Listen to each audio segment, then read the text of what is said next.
Salut la compagnie, c'est Jules Melon, et aujourd'hui dans Impro Ciné Critique, alors que les fêtes de Noël sont quasiment là, je vais vous parler d'un film d'animation japonais des studios Ghibli, sorti en 1994, Pompoko, réalisé par le regretté et talentueux Isao Takahata, est disponible sur Netflix comme pratiquement tous les films Ghibli, voire même tous les films Ghibli, je crois qu'ils y sont depuis quelques mois maintenant tous, voilà, bref. Et attention, gros morceau, parce que, ouais, c'est pas évident d'en parler comme ça à chaud, pas mal de choses à dire ou à redire de ce métrage, qui se déroule dans les années 60 au Japon, où on va se concentrer du point de vue de créatures mythologiques, shintoïstes, donc de la mythologie japonaise, les tanuki, qui sont donc des sortes de métamorphes, en forme de raton laveur, blaireau, quelque chose comme ça, qui peuvent se transformer à leur guise ou presque en humain, en bouilloire et en tout ce qu'on veut, et même en esprit par moment. Il y a d'autres créatures du même genre dans le film, les kitsune qui ressemblent à des renards. Bon bref, tous ces animaux plus ou moins vivent en harmonie dans la forêt, sur la colline où les humains ne sont pas là, sauf que dans les années 60, le Japon est victime, entre guillemets, oui c'est ça, le progrès technologique, d'une industrialisation forte, et donc de nouveaux villages, nouvelles villes pop ici et là.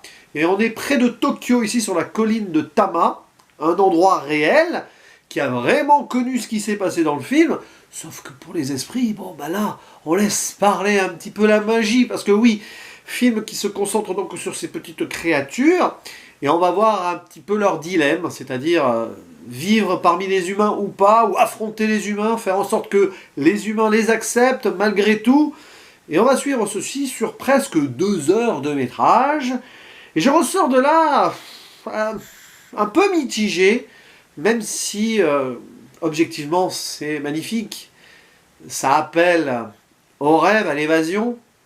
Il faut s'y connaître peut-être un petit peu en mythologie japonaise pour capter toutes les subtilités, mais c'est drôle, aventureux, ambitieux, et j'ai envie de dire différent et habituel à la fois au niveau des productions Ghibli. Parce que habituel dans le sens message écolo, clairement, mais différent d'un Miyazaki dans le traitement des personnages et l'ambiance globale, j'ai envie de dire. Et j'avoue que je ressors de là en me demandant si c'est un film qui est fait pour les enfants ou non, parce qu'il y a quand même une forme comique très poussée, voilà, c'est un peu gaguesque par moments, les personnages le sont tout autant, mais il y a des moments de gravité aussi, même de pessimisme, ce message presque anti-humain, enfin, anti-progrès humain qui dévaste tout sur son passage, et c'est long, et malheureusement à certains moments, on les ressent ces longueurs, parce que Takahata a pris le parti pris de ne pas nous associer à des personnages en particulier. Il y a toute une chorale de créatures qu'on va suivre, là, des vieux sages, des plus jeunes, etc.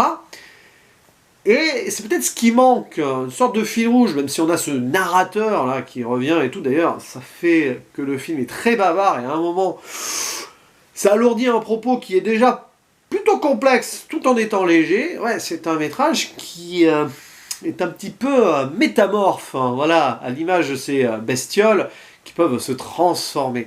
Par contre, niveau thématique abordée, c'est profond et puissant, évidemment. Bon, la disparition de ce Japon traditionnel qui est ici mis en avant et avec regret, remplacé donc par des humains qui veulent construire partout, que ce soit des villes, des centres aquatiques, etc., etc.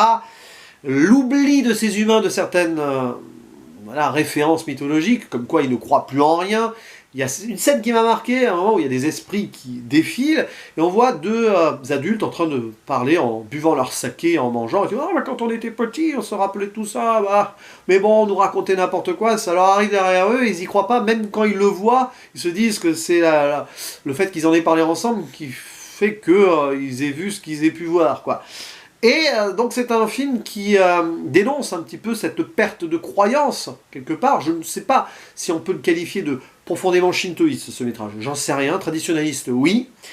Mais il y a toute une réflexion là-dessus, très propre à la culture japonaise, qui va forcément me dépasser, parce que je ne suis pas, on va dire, hyper connaisseur donc, dans cette société-là, à part les films que j'ai vus, que ce soit d'animation live action. Bon, voilà, j'ai mes limites, il faudrait que j'y vive plusieurs mois pour comprendre pas mal de choses.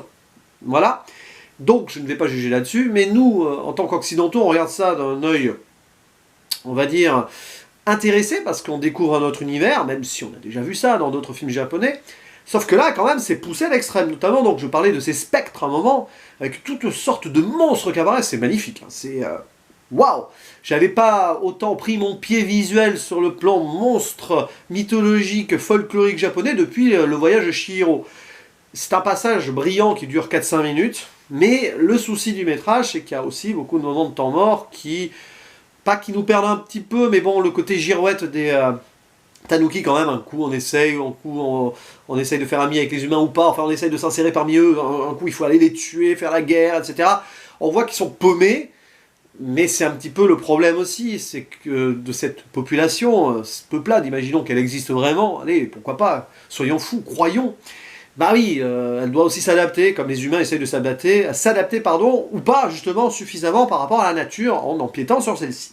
Donc le message écologiste, il est là, il est assez profond, toujours moderne de nos jours. 1994, ce film qui parle des années 60, bah, tu transposes ça 26 ans après, tu as toujours le même problème, voire pire, pas qu'au Japon d'ailleurs. Et il y a toute cette allégorie de la transformation, parce que si les tanuki se transforment pour leur plaisir et tout, ils doivent le faire aussi pour des raisons stratégiques, et l'être humain est montré aussi en pleine transformation dans le film. Et le message de Takahata, il est là, c'est clairement que l'humain a oublié son passé. Lui qui était rural de base, est devenu citadin par force, et a dû se transformer, n'est pas heureux de cette situation, comme les tanuki le sont, plus ou moins, l'évolution de celle-ci non plus.